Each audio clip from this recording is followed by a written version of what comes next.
From downtown Salt Lake City, this is 2 News at 7. A longtime Republican lawmaker coming out publicly today, his story and the support he's garnering tonight.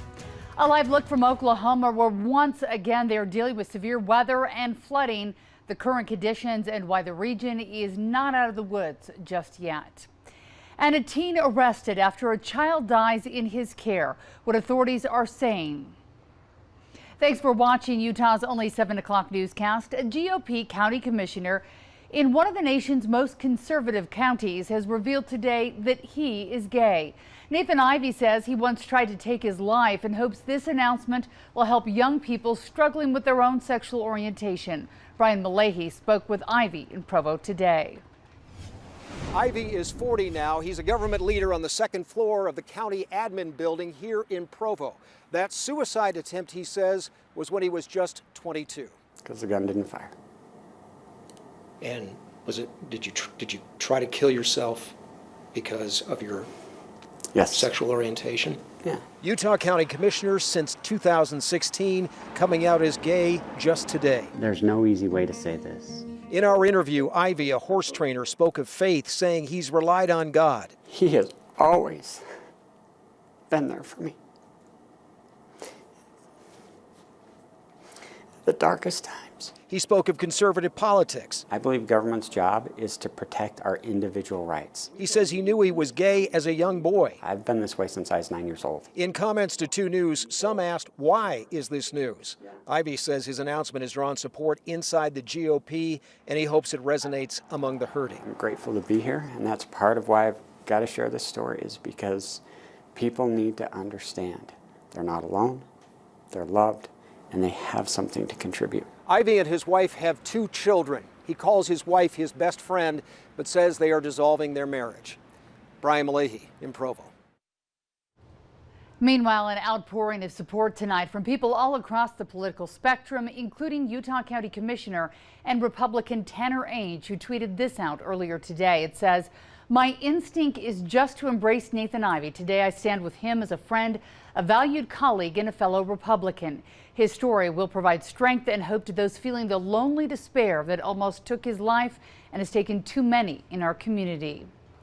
Well, weather keeps on being a story. High school graduations happening this week, and we've got a long holiday weekend ahead. Will they be wet? Yes. Okay. Well, not as wet as we head toward the weekend, which we'll be talking about in a few minutes, but you can see that the wet weather continues across the state of Utah as our slow-moving storm continues to work its way across the region. Quick little radar tour. We are still seeing a few scattered showers here across the Wasatch Front. Showers moving from east to west, going up and over the mountains and holding together as they do so. Still producing a little bit of light rainfall here across the Wasatch Front. Out toward the West Desert, watching this thunderstorm producing a lot of lightning, some gusty winds, brief heavy rain. Looks like it will miss Wendover as it continues to move to the west at about 15 miles per hour. Down across southern Utah, scattered showers here as well, mainly light precipitation. A little bit more rain working its way back into the Kanab area. One other big story that we're tracking for tonight is that we'll start to see those gusty east winds begin to pick up across Davis, Weber, and northern Salt Lake counties. Relatively calm right now, but look at these gusty winds out in southwestern Wyoming. That is what's headed up and over the Wasatch Range, and so we are expecting some very gusty winds tonight through tomorrow morning. Wind advisory has been issued for the orange shaded area through 1 p.m. tomorrow. Coming up, we'll talk about how strong these winds will get, when this pesky low finally leaves us, and what exactly to expect as we head into that Memorial Day weekend. That's all coming up in just a few minutes. Lindsay, thanks. In Oklahoma, communities are in danger tonight as torrential rains have forced hundreds from their homes. Flooding and the threat of even more severe weather loom heavy tonight. Right now, the Cimarron River is at 37 feet. That's 9 feet above the flood stage. Officials say the river expected to rise another 4 feet by Friday before levels could begin to fall. Flooding is currently being blamed for at least 3 deaths. In Iowa now, the National Weather Service touring the aftermath of a tornado that tore through a farm there, killing at least 1 person. We are told the 74-year-old woman was killed when that tornado destroyed her home in southwest Iowa's Adair County. The woman's husband critically injured and flown to a nearby hospital. The National Weather Service confirming the damage left behind was consistent with an EF2 tornado. It is super early in the season, but parts of Canada already dealing with severe wildfires. The worst are in Alberta. Firefighters say it's burning so hot, so fast, and so dangerous, it has to be fought from the air. 4,000 people had to leave their homes because of these flames, many staying in shelters and campgrounds. So far, no structures have been lost. Happening now, Murray police need your help finding a pickup and its owner. Police posting these pictures to Facebook today, saying they need to find this truck. It's described as an early 90s Nissan hardbody truck. It's been painted black and is missing the rear driver's side fender. If you see it or know the owner of it, give Murray police a call. A 16-year-old boy has now been charged with child abuse homicide in the death of a 4-month-old baby that he was watching. The young child was found unresponsive in a West Valley City home on May 7th. According to court documents, the child's cousin was babysitting at the time. An autopsy revealed the infant died from severe brain trauma and had bruising on her head.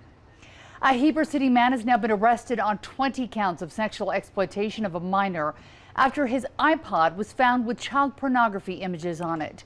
According to a probable cause statement, an iPod was turned into police after finding that child pornography. Through a search warrant and forensics on that iPod, police were able to find out who it belonged to. Johnson being held now in jail on a $200,000 bond. The man known as the American Taliban is said to be released from federal prison this week. This is how many people remember John Walker Lind. The video taken shortly after his capture during the invasion of Afghanistan back in 2001. He was sentenced to 20 years for providing support to the Taliban.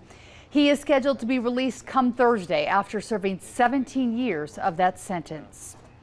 2 people killed in a 5-car crash. This is in southern Indiana. Police say 3 other people were taken to the hospital. The crash was caused after a traffic backup then caused a sinkhole on the road. Officers had to shut down that entire highway while crews work to repair the sinkhole. A live look tonight from Washington, D.C., where tensions continue to rise between the president and Democrats. House Speaker Nancy Pelosi and President Trump met earlier today. They were discussing a possible $2 trillion infrastructure proposal, but the president walked out of the meeting allegedly irate after learning Pelosi took aim at the president in comments made earlier in the day. In the public domain, this president is obstructing justice and he's engaged in a cover-up. And that could be an impeachable offense. Several different House committees continue to investigate the president on topics ranging from obstruction of justice to his personal finances. Just yesterday, the White House instructed former White House counsel Don McGahn not to testify before the House Judiciary Committee about the Russia probe. The Secretary of Agriculture visiting Utah today, where he signed an agreement on protecting our public lands. He met with Governor Gary Herbert to discuss everything from a watershed restoration initiative to preventing wildfires. Farmers would rather have trade than aid, but if you don't have trade, you need aid because many of them are seriously unprofitable. The Secretary joining us this morning at our 2 News studios to discuss a number of things that included the impact of our trade war with China. He says he understands why people are upset, especially the impact it's having on many Utah farmers. Perdue says because of that, struggling farmers can expect more aid coming from the Trump administration. Some big changes could be coming to the Salt Lake City Police Department. 23 new officers, a brand new unit to patrol city parks, and high-tech body cameras that give investigators a clearer picture of what exactly happens when deadly force is used. Those changes are now in the hands of the City Council. There's no timeline on when a decision will be made. The city at Midvale is now considering leaving the Unified Police Department. The reason here is money. UPD's proposed contract would raise Midvale's fee to more than $8 million for services. Sheriff Rosie Rivera says the majority of that increase is to pay officers more in salary and benefits. Negotiations between UPD and Midvale are still ongoing. The City Council expected to get the final fee proposal on June 4th.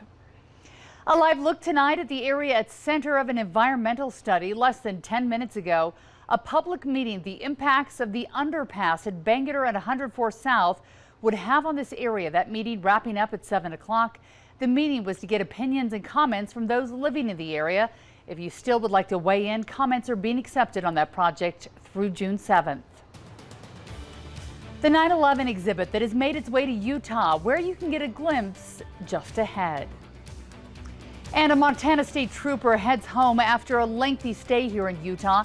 His journey back to health and how he's being honored tonight.